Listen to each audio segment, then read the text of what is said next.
Hello my dear friends, આજના વિડીયોની અંદર આજે આપણે જે ડીજીવીસીએલ દક્ષિણ ગુજરાત વીજ કંપની લિમિટેડમાં જે જુનિયર એન્જિનિયર માટે ઇલેક્ટ્રિકલ માટેની રિક્વાયરમેન્ટ આવેલી છે એમના સેકન્ડ ફેઝ માટેની એક્ઝામ પણ આવી ગઈ છે અને એમાં એક દિવસમાં તમારે છેલ્લા દિવસે કેવી રીતે પ્રિપેરેશન કરવી એમના વિશે આપણે વિગતવાર માહિતી જોશું. તો જે આ રિક્વાયરમેન્ટ છે એ યુજીવીસીએલ, ડીજીવીસીએલ, એમજીવીસીએલ બધાની અંદર જે રિક્રુટમેન્ટ છે એ લાગુ પડે છે અને કમ્બાઇન્ડ રિક્રુટમેન્ટ છે. તો 394 જે જગ્યા આવેલી છે એમના માટેની એક્ઝામ ડેટ ડિક્લેર થઈ ગઈ છે અને લાસ્ટ ડેની અંદર એક્ઝામ પ્રિપેરેશન કેવી રીતે કરવી. તો મિત્રો, જે આનું જોબ ટાઇટલ છે એ વિદ્યુત સહાયક જુનિયર એન્જિનિયર માટેની પોસ્ટ છે. 394 પોસ્ટ છે એમના માટે છે. હવે જે એક્ઝામ ડેટ તમારી ડિક્લેર થઈ છે તો એમાં સેકન્ડ ટાયર માટેની જે એક્ઝામ ડેટ છે એ 2 ઓગસ્ટના રોજ તમારી એક્ઝામ લેવાની છે વિદ્યુત સહાયક જુનિયર એન્જિનિયર ઇલેક્ટ્રિકલ માટે. અને એમના માટેનો જે ટાઈમ છે ઓનલી સિંગલ શિફ્ટ જ છે. 12:30 થી 2:30 વાગ્યા સુધીનો ટાઈમ છે. જ્યારે તમારે આ મોક તમારે આપવી હોય તો મોક માટેની લિંક પણ 23 જુલાઈથી એક્ટિવેટ થઈ ગઈ છે. જ્યારે હોલ ટિકિટ છે એ પણ તમારી 23 જુલાઈથી તમે ડાઉનલોડ કરી શકશો અને એમની પ્રોવિઝનલ આન્સર કી જે છે એ 6 ઓગસ્ટના રોજ બતાવશે અને પ્રોવિઝનલ આન્સર કી અને તમારે જો કાંઈ પણ ઓબ્જેક્શન હોય તો એ 8 ઓગસ્ટ સુધી તમે ઓબ્જેક્શન 11:55 PM સુધી લઈ શકો છો. તો આ ઓલરેડી નોટિફિકેશન તો ડિક્લેર થયેલું જ છે. હવે આમના માટે તમારે પ્રિપેરેશન કેવી રીતે કરવી મિત્રો?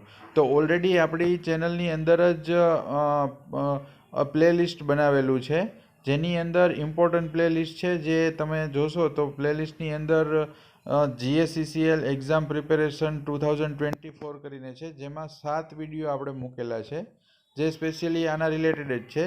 એવી જ રીતે તમારું મિશન ઝેટકો, તો એમાં 110 વિડીયો જે છે એ ટોપિક વાઇઝ તમારું જે આ ઇલેક્ટ્રિકલ માટેના ટોપિક છે અલગ અલગ, તો ટોપિક વાઇઝ એમસીક્યુના વિડીયો અવેલેબલ છે. એવી જ રીતે જીએસસીસીએલ મિશન માટે પણ તમે જોશો પ્લેલિસ્ટની અંદર તો 118, તો 2021થી જે અત્યાર સુધીની ભરતી છે એમના ક્વેશ્ચન પેપર પ્લસ એમાં જે એમસીક્યુ ટાઈપના ક્વેશ્ચન પૂછાઈ શકે છે એ બધા આપણે સોલ્યુશન સાથે આપેલા છે. જીએસસીસીએલ એક્ઝામ પ્રિપરેશન માટે 16 વિડીયો અલગ અલગ પ્લેલિસ્ટ છે. ઈબીસી માટે 3 છે, એમટીસીબી પીએસપીડી જો power system planning and design માટેના 4 વિડીયો છે. તમે અલગ અલગ મેન્ટેનન્સ ઓફ સર્કિટ બ્રેકર માટેના 4 વિડીયો છે. એવી જ રીતે એસી સર્કિટ માટે 3 વિડીયો અવેલેબલ છે, 30 વિડીયો છે સોરી. ડીસી સર્કિટ માટે 13 વિડીયો અવેલેબલ છે, જે એસજીપી માટે 14. એટલે કે પ્લેલિસ્ટની અંદર તમે મિત્રો જોવો તો આપણી પાસે આની અંદર તમે લોટ્સઅપ જોશો તો તમને એમ થશે કે 300+ વિડીયો તમારા આની અંદર થઈ શકે છે. આટલા બધા વિડીયો છે ઓલરેડી અવેલેબલ છે. બધા જ તમે કાઉન્ટ કરશો એટલે તમારા 300+ વિડીયો આપણી ચેનલની અંદર મૂકેલા છે જે તમારા લાસ્ટ ડેની અંદર પ્રિપેરેશનમાં ખૂબ જ કામ આવશે. તો હવે મિત્રો, આમાં સિલેબસ તમે જુઓ અને માર્કની પેટર્ન છે એ બધાને ખ્યાલ છે કે ઇલેક્ટ્રિકલ એન્જિનિયરિંગ માટે જ આ ટેસ્ટ છે અને ઇલેક્ટ્રિકલ એન્જિનિયરિંગ માટે 100 માર્કનું સિસ્ટમ છે. તો આમાં તમે જોશો પેલું છે બેઝિક ઓફ ઇલેક્ટ્રિકલ એન્જિનિયરિંગ. તો બેઝિક ઓફ ઇલેક્ટ્રિકલ એન્જિનિયરિંગ એટલે એસી અને ડીસી બંને તમે કમ્બાઈન કરો તો આપણી પાસે 50 વિડીયો અવેલેબલ છે. એવી જ રીતે પાવર સિસ્ટમ અને પ્લાનિંગ જે આપણા પ્લેલિસ્ટની અંદર જ છે, જેમની અંદર 4 વિડીયો છે. ટ્રાન્સમિશન એન્ડ સબસ્ટેશન એસજીપીના જે 30 વિડીયો છે એ પણ તમારા પ્રોટેક્શન સિસ્ટમની આવી જશે. મશીન માટેના પણ અમુક વિડીયો અવેલેબલ છે. જ્યારે આમાં જે સ્પેશિયલ તમારા એક્સ્ટ્રા હાઈ વોલ્ટેજ છે, ઇલેક્ટ્રિકલ મટીરિયલ છે, સ્કાડા એન્ડ સ્માર્ટ ગ્રીડ, તો આમના માટે પણ આપણી પાસે વિડીયો અવેલેબલ છે, એમાં મૂકેલા છે.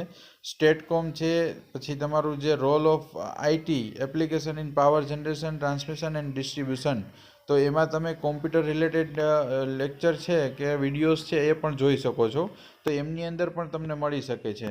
તો જ્યારે આમની અંદર ઇલેક્ટ્રિકલ સેફ્ટી માટેના વાયરમેન માટેનું છે. કંટ્રોલ સિસ્ટમ માટે already micro processor and control નામનું એક પ્લેલિસ્ટ બનાવેલું છે. તો બધા વિડીયો ડ્રાઇવ્સ માટે HVDC, flow, generation, synchronous motor, ઈએચવી, non conventional energy sources, જે અત્યારે રિન્યુએબલ ઉપર વધારે ફોકસ છે, તો એમની અંદર પણ આપણે ઇલેક્ટ્રિકલ વ્હીકલ, સ્ટોરેજ સિસ્ટમ, બેટરીની કઈ રીતે હોય છે, measurement, distribution, fibre optic, load grid, power supply, બધા ઇન શોર્ટ વિડીયો છે મોસ્ટલી આપણે ચેનલની અંદર અવેલેબલ છે. તો તમે એમની અંદર જોઈ શકો છો અને તમે આગળ છે એ પણ એની અંદરથી નોલેજ મેળવીને એક દિવસમાં થોડું ઘણું પણ વધારે પડતું છે 2-4 માર્કનું પણ કવર થઈ જાય તો બેનિફિટ છે.